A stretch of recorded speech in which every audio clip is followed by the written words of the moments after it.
Alright, here we are. Not streaming, but live. This is the Lawry Keats. Look at there he is. Oh, cute. Oh, there's another one over here. Check him out. He just sit right there. Chewing the building a little bit.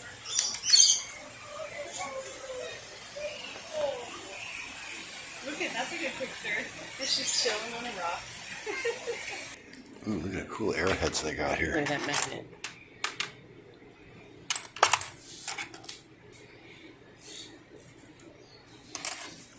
How much are arrowheads? How much are arrowheads? So we got an arrowhead. Cool, huh? Tiger. Huh? Tiger? Where? Tiger?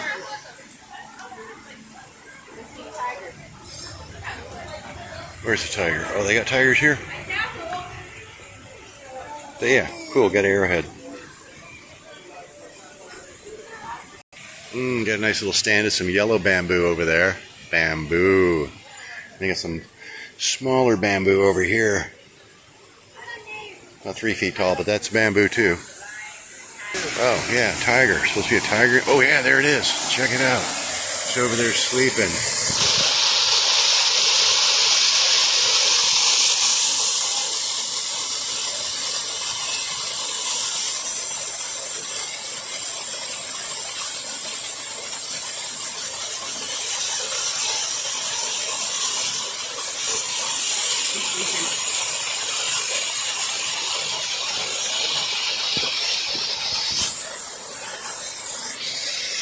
Alright, I talked her into getting something to eat. I just kept saying it over and over until she got hungry. Like, let's get something to eat.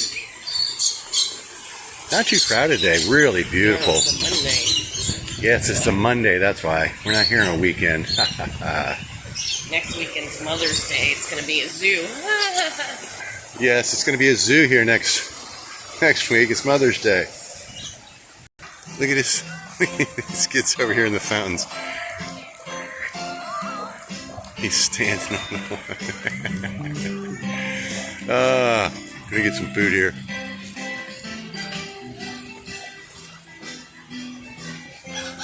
Oh, another aviary.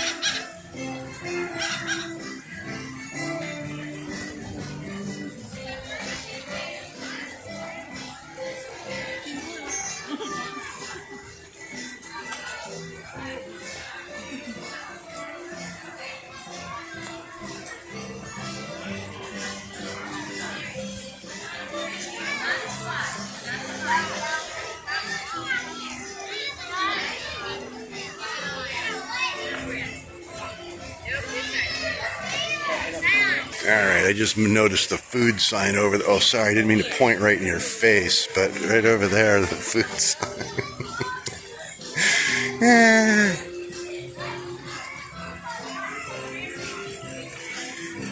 You want to go play in the water? No? Okay. Yeah, kids group there going. Bunches of kids in blue shirts going to the zoo. Good times.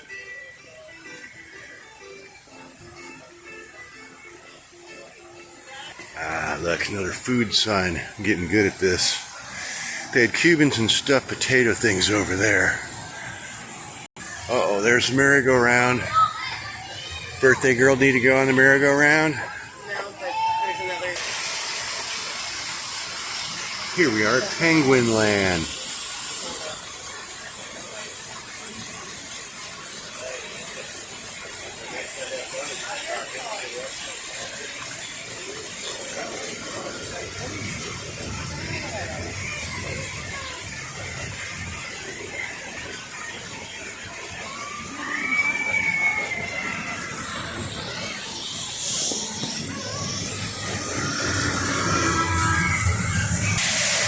Alright, here's a little guy swimming here. See what he gets. There he is.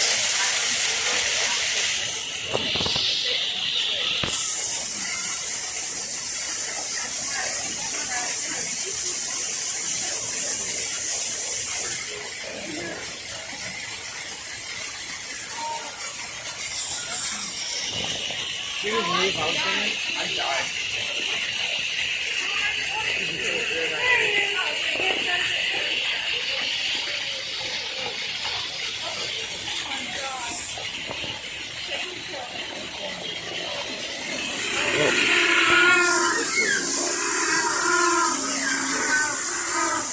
Oh boy, making noise and everything.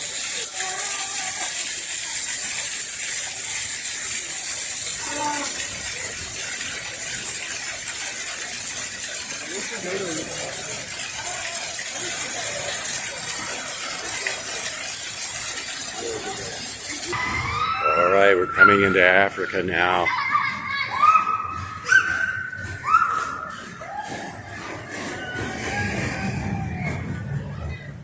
Get the little misters up here.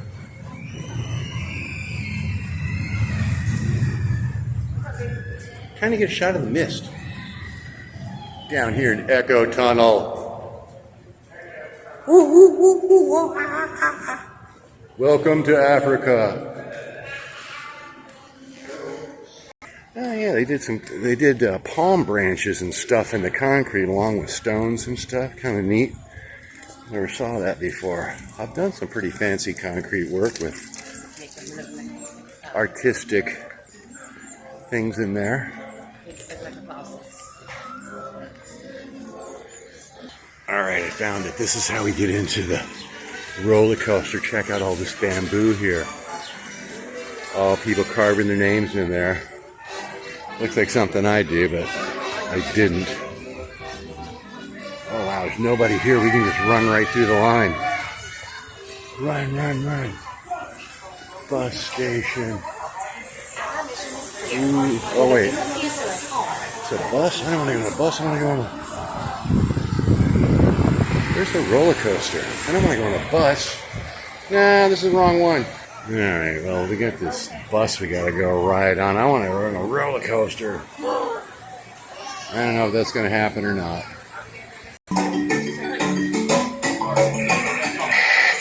Hello in turn, and welcome to the Park Zoo.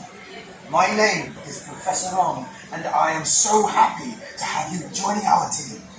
I started my career at Zoo Tampa at Lawry Park many years ago, and I am so proud of the work that we've been able to do together here at the prison. Not only do we conduct our own groundbreaking research, but we also partner with other conservation groups to protect wildlife and wild places.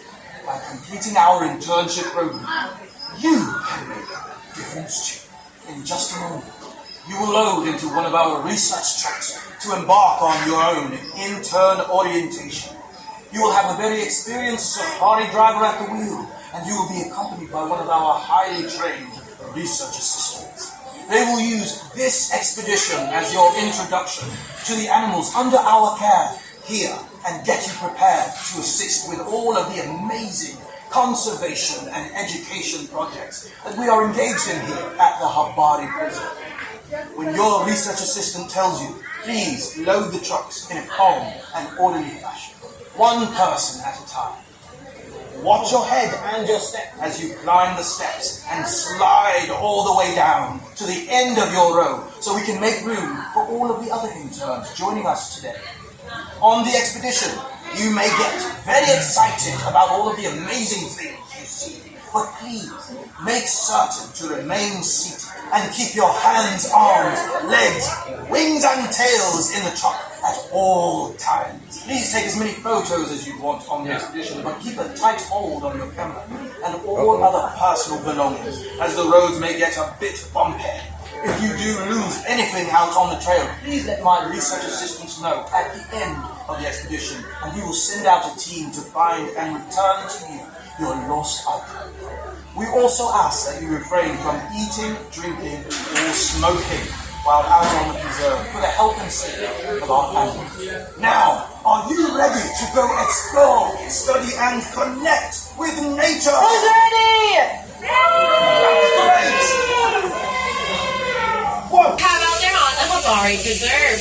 However, it can get a little bumpy and narrow at times, so just a few quick safety reminders to stay fully seated and keep all hands, arms, heads, wings, tails, children, anything else you might want to keep inside of the tub.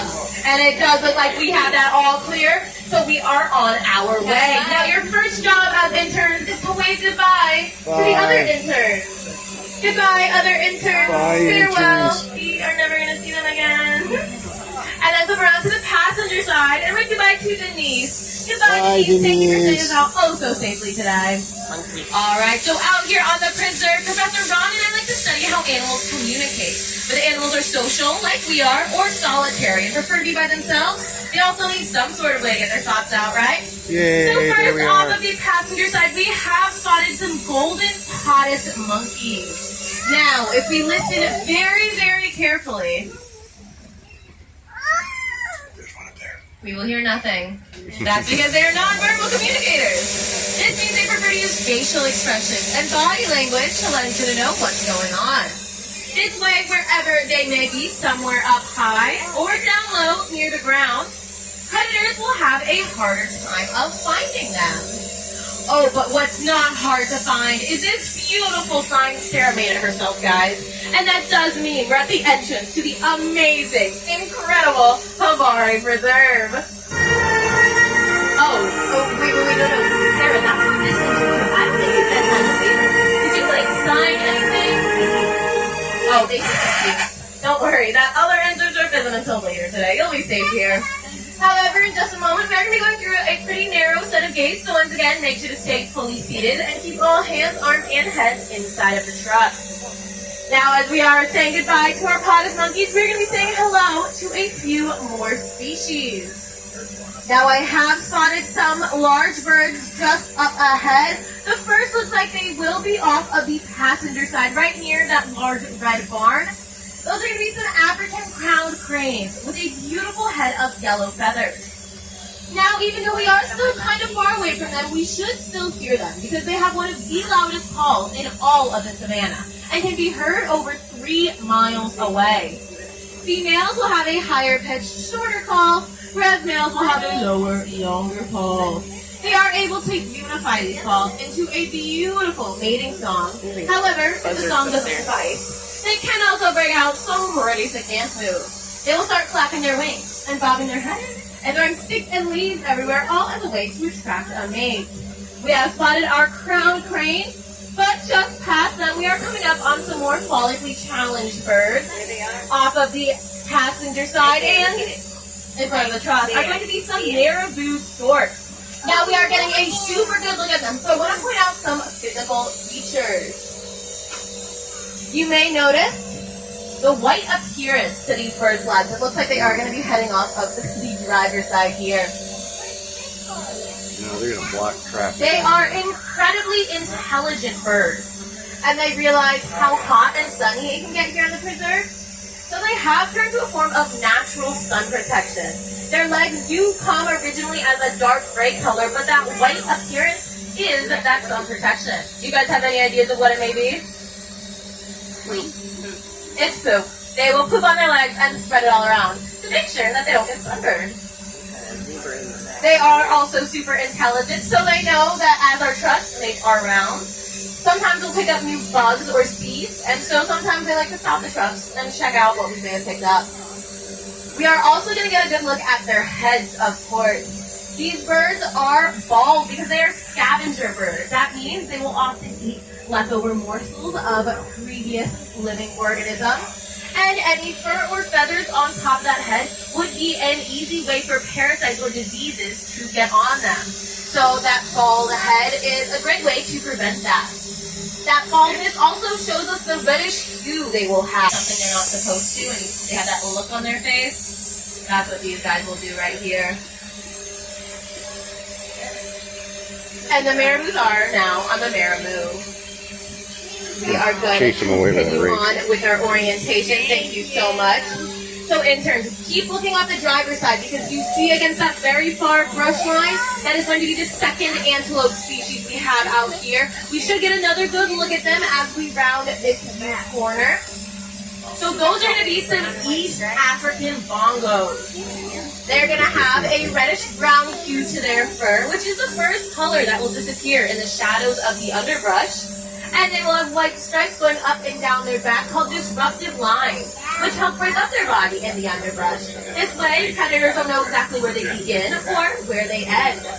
You will notice that all 3 of our individuals have long back-turned horns. We do have 3 girls out here on the preserve, but both genders of bongos will have those horns. And they are backs turned so that when they're running through the underbrush, they won't get caught on anything. All right, so let's keep an eye out in these bushes over here. This is where I spotted our girls just a bit earlier, and I am still able to see them coming up in just a moment here. Now, as we get a little bit closer, keep a good ear out for a familiar sound, because they will actually moo just like a cow. They are part of the Bovidae family, which makes them cousins to the cow. We have spotted these are going to be all three of them, and you can see how well the third is hidden in that very far bush there. You see ya? We have a mother and her biological daughter, as well as a fun adopted daughter as well. Oh, Both of the back younger ones you are see. still juveniles, but it does look like the mom is going to be the one hiding in the bushes there. Now, just past our bushes of bongos, we're going to be seeing a third large bird species. That's going to be a shoe-bill stork. If she would have turned to look at us, we would see a great look at her namesake, that shoe-shaped bill. And it is one of her preferred methods of communication. Now, much like the marabou's back there, she is able to clatter her beak together. However, she can do it so loudly and so quickly, it's often mistaken for a helicopter. Now, we are going to be going through another set of games here in just a moment, so once again, make sure to stay fully seated and keep everything inside of the truck, as we are entering another part of the preserve called the Ituri Rainforest. Now, here in the Ituri Rainforest, Professor Ron works with a group called the Okapi Conservation Project, which aims to protect the forest as a whole and its really elusive inhabitants. The Ituri Rainforest is a super special place because there's some animals. Camp Kalinda is super important to make sure that these species will be here for generations to come. So to tell you more, Professor Ron? Professor Ron? Do you guys see him anywhere? I thought he said he was going to eat up with us. Oh, but you know what? That is his jacket with some certificates, it looks like. So I'm pretty sure we're on the right track. I'm just going to give him a call. Professor Ron, it's Research Assistant Sophia and the interns. We're here at Base Camp Kalinda, and we did not see you. I just wanted to see where you were. Over. Hi there. It's good to hear from you. I was trying to wait for you guys, but I just saw the coolest thing ahead in the brush. I had to follow it to see what it was. You guys have got to get up there. It's incredible. 10-4, Professor. We'll see you up there.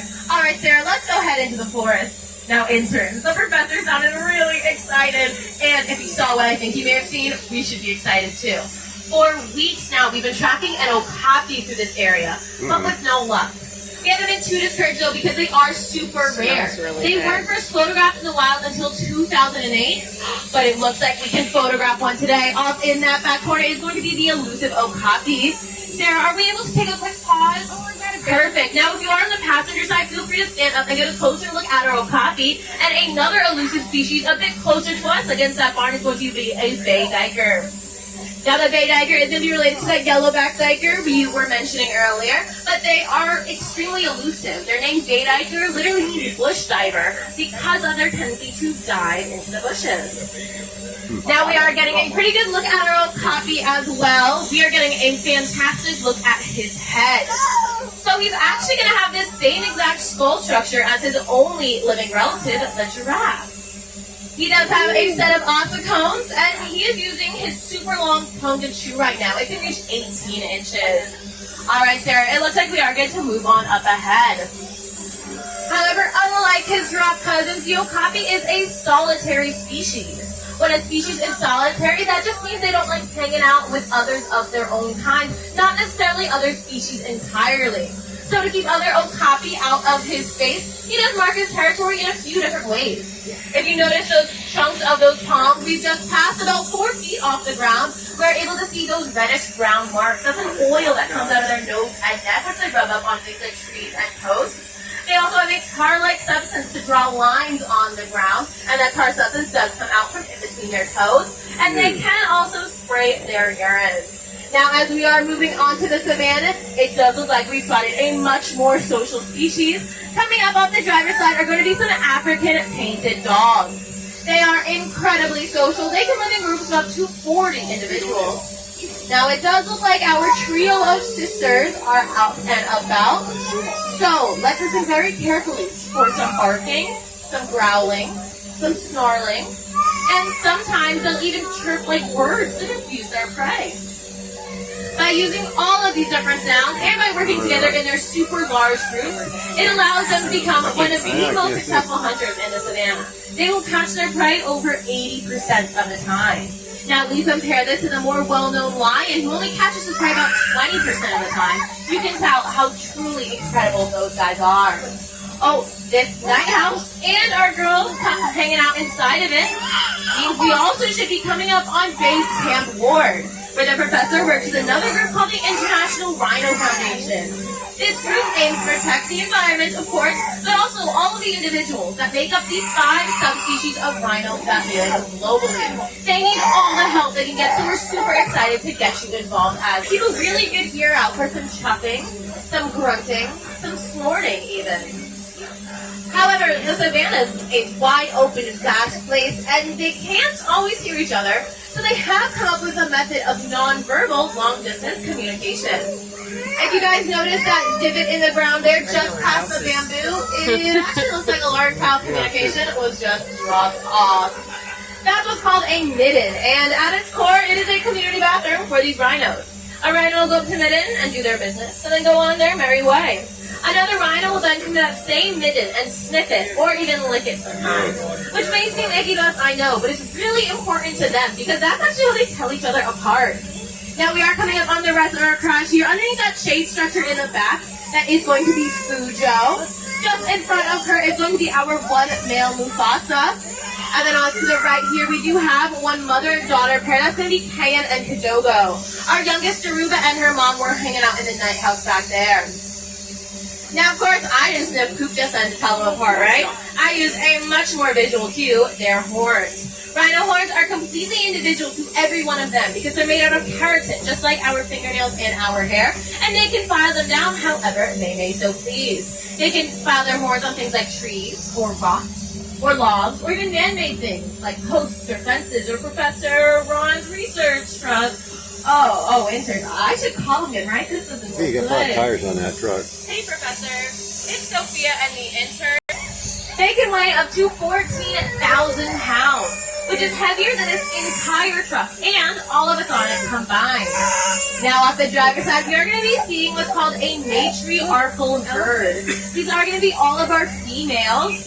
Female African bush elephants like to live in this matriarchal herd, and it will consist of females, any young males, and will oftentimes be led by the oldest and wisest female elephant. Our oldest girl, she's going to be off to the far left there. Her name is Ellie, and she's about 42 years old. And she lives with 2 mothers and their 2 daughters. One of our youngest does look like they're taking a nice mud bath, and we are going to see her in just a second.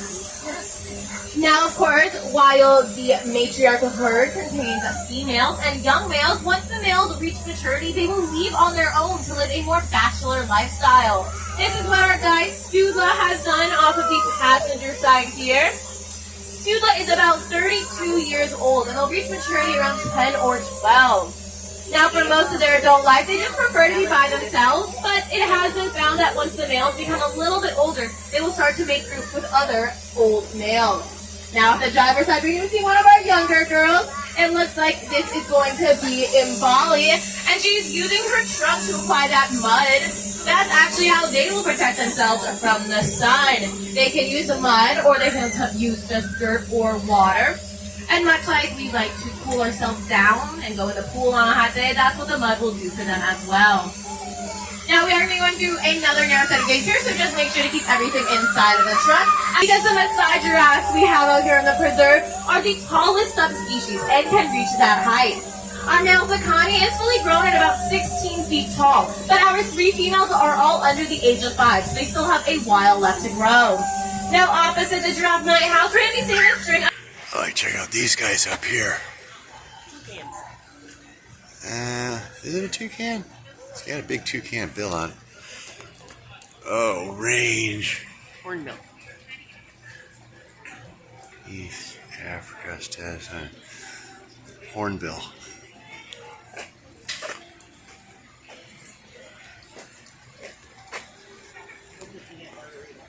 Oh, here's one right here. I think you want some of your margarita. Hey, buddy.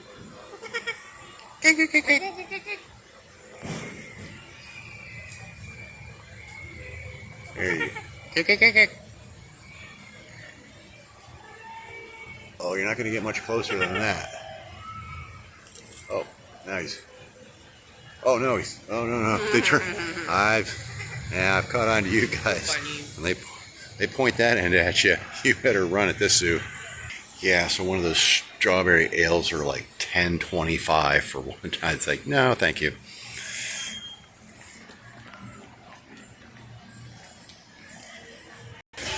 All right, well, this is a really long video. It's like a half hour already, and we're coming up to the exit to leave Africa here.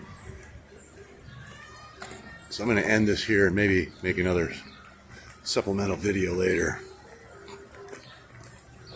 But thanks for joining us at the Lawry Zoo. God.